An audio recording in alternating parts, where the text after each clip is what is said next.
श्री स्वामी समर्थ. जागर श्री स्वामी समर्थांचा या यूट्यूब वाहिनीवर आपल्या सर्व स्वामी भक्तांचे स्वागत. मंडळी, संसार संसार म्हणून आपण ज्या दोरीला घट्ट धरून ठेवलेले आहे ती वास्तविक एक खूप मोठा साप आहे. हा साप एक ना एक दिवस तुमच्यावर उलटणार आणि तुम्हाला डंक मारणार. किंबहुना मी तर म्हणते की तुम्हाला तो सतत डंक मारत असतो. आपण त्याला सोडायची आपली तयारी नसते. इंग्रजीत एक म्हण आहे, तिचा मराठीत अर्थ असा की अनोळखी देवदूतांपेक्षा ओळखीचा सैतान बरा. म्हणजे संसारात कितीही यातना, कितीही दुःख, कितीही वेदना सहन करायला लागल्या तरी आपण फिरून फिरून त्याच गोष्टी करीत राहतो. जवळचे लोक आपल्याला झिडकारतात, पण आपल्याला तेच जवळचे वाटत राहतात. वारंवार आपण त्याच चुका करीत राहतो आणि म्हणतो की आमची सुटकाच होत नाही. मग याला जबाबदार कोण?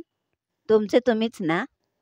मग क्षणभर जरी स्वामींच्या संगतीत येऊन गेलात तरी सुद्धा तुम्हाला अनन्यसाधारण आनंद मिळतो.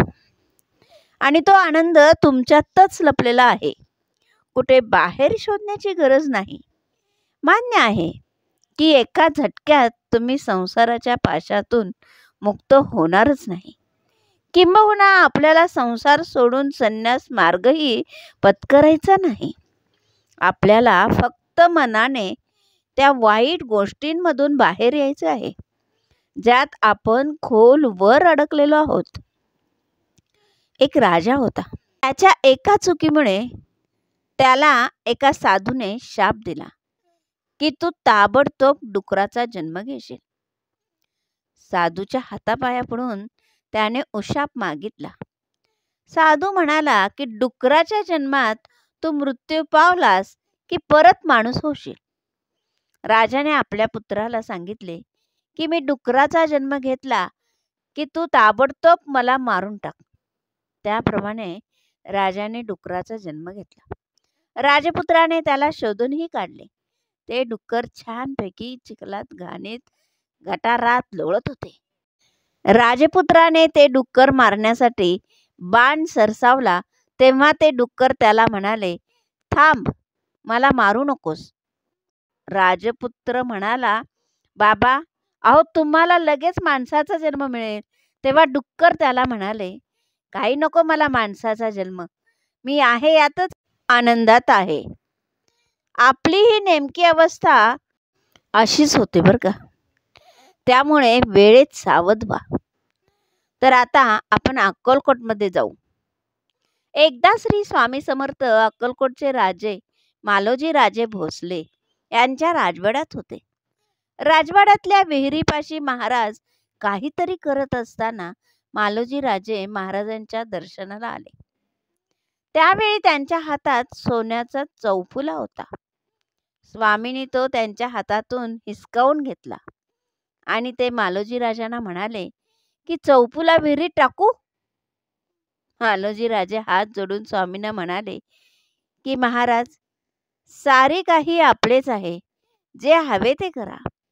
तत्क्षणी स्वामींनी तो चौफुला विहिरीत फेकून दिला. बघणाऱ्या सर्व लोकांना खूप वाईट वाटले. चांगला किमती भरभक्कम चौफुला महाराजांनी विहिरीत फेकून दिला. त्याचे सर्वांनाच फार वाईट वाटत होते. दुसऱ्या दिवशी स्वामींची स्वारी पुन्हा एकदा त्या विहिरीजवळ काही खेळ करीत होते. तेव्हा मालोजी राजे दर्शनासाठी आले. मालोजी राजांनी नमस्कार केल्यानंतर स्वामी त्यांना म्हणाले, पोहरा लाव. नोकरांना सांगून पोहरा आणण्यात आला. मग स्वामींनी तो विहिरीत फेकून द्यायला लावला. पोहरा बाहेर काढला तेव्हा काय चमत्कार सांगावा. काल स्वामींनी फेकून दिलेला चौफुला जसाच्या तसा पोहऱ्यातून बाहेर आला. अगदी त्यात असलेला वेलदोडा लवंगासह सगळेच लोक आश्चर्यचकित झाले. स्वामी अशा प्रकारच्या लीला का करीत असत, हा तेव्हा लोकांना पडलेला मोठा प्रश्न होता. मंडळी, स्वामी भक्तीमध्ये वाढ करा आणि आमच्या चॅनलला जास्तीत जास्त प्रमाणात सबस्क्राईब पण करा. श्री स्वामी समर्थ.